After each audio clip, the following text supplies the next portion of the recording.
एक ऐसा राज्य जो अपने अंदर न जाने कितने रहस्यमयी चीजों को दबाकर बैठा हुआ है। जी हाँ, इस वीडियो में आज हम बात करेंगे राजस्थान के बारे में। राजस्थान हमेशा से ही एक बहुत ही ज़्यादा प्रसिद्ध राज्य रहा है। यदि हम बात करें यहाँ के राजा रानियों की, तो वो भी काफ़ी ज़्यादा प्रसिद्ध रहे हैं। उनकी प्रेम कहानी, उनकी सुंदरता के चर्चे दूर दूर तक हुए हैं। यहाँ के किले भी काफ़ी ज़्यादा प्रसिद्ध रहे हैं, जिनमें से एक सबसे डरावना किला, लोग उसको भानगढ़ किले के नाम से जानते हैं। भानगढ़ किले की कहानी आज हम इस वीडियो में जानेंगे कि इसे रहस्यमय किला क्यों कहा जाता है, इसे डरावना किला क्यों कहा जाता है और क्यों ये भारत का सबसे नंबर 1 डरावनी जगहों में से एक माना जाता है। भानगढ़ किला राजस्थान के अलवर जिले में स्थित है। यह किला अपनी खूबसूरत वास्तुकला के साथ साथ अपनी डरावनी और रहस्यमयी कहानियों के लिए विश्व भर में प्रसिद्ध है। इसे भारत के सबसे भूतिया स्थानों में से एक माना जाता है।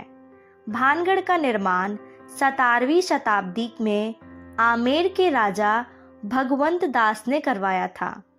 उन्होंने यह किला अपने छोटे बेटे माधव सिंह के लिए बनवाया था।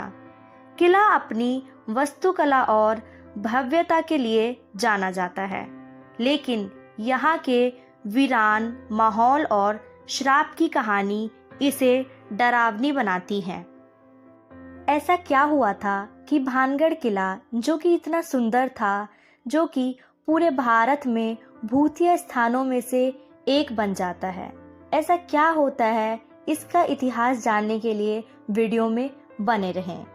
भानगढ़ की राजकुमारी रत्नावती अपनी अप्रतिम सुंदरता और बुद्धिमत्ता के लिए पूरे राज्य में प्रसिद्ध थीं।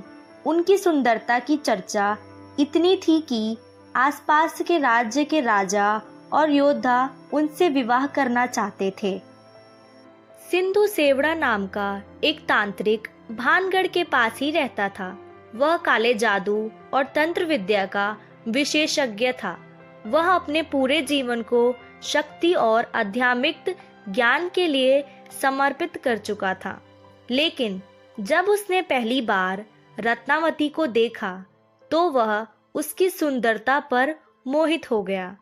उसकी वासना ने उसे राजकुमारी को पाने के लिए प्रेरित किया। सिंधु सेवड़ा राजकुमारी के प्रेम में पागल हो चुका था।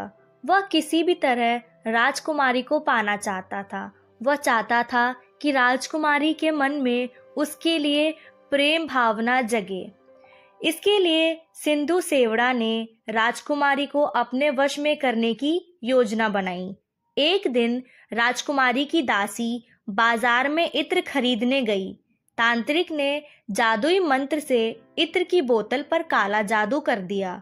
उसका उद्देश्य यह था कि जब राजकुमारी उस इत्र का उपयोग करेंगी, तो वह तांत्रिक के वश में आ जाएंगी। उस तंत्र मंत्र किए हुए जादुई इत्र की बोतल में इतना जादू होता है कि यदि कोई उसे लगा ले, तो वह खुद ब खुद उस तांत्रिक की ओर खिंचा चला जाएगा। लेकिन राजकुमारी भी कुछ कम नहीं थी। उन्हें भी तंत्र मंत्र की थोड़ी समझ थी।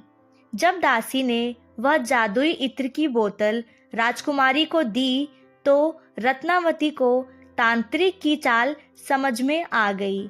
उसने बिना समय गवाए उस इत्र को जमीन पर फेंक दिया। जमीन पर गिरते ही इत्र ने एक बड़ी चट्टान का रूप ले लिया।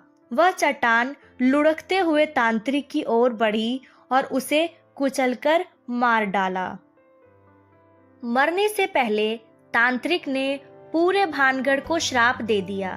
उसने कहा, यह नगर नष्ट हो जाएगा और यहाँ के सभी लोग बर्बाद होकर भटकती आत्माएं बन जाएंगी। यहाँ कभी खुशहाली नहीं लौटेगी। आज भानगढ़ किला खंडर बन चुका है।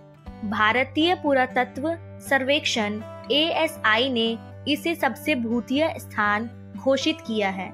यहाँ सूर्यास्त के बाद और सूर्योदय से पहले प्रवेश करना सख्त प्रतिबंध है। लोगोग का कहना है कि रात के समय किले के अंदर अजीब आवाजें सुनाई देती है और कुछ ने रहस्यमयी परछाई भी देखी है। यहाँ रात के समय क्या, दिन के समय भी इसके आसपास जाना सख्त मना है। सिंधु सेवड़ा और रत्नावती की यह कहानी प्रेम, लालच और श्राप की त्रासदी है। यह भानगढ़ के रहस्यमयी इतिहास को और भी डरावना और आकर्षक बनाती है। आज भी यह कहानी राजस्थान की लोक कथाओं में जीवित है और भानगढ़ किले को एक भूतिया स्थल के रूप में प्रसिद्ध करती है।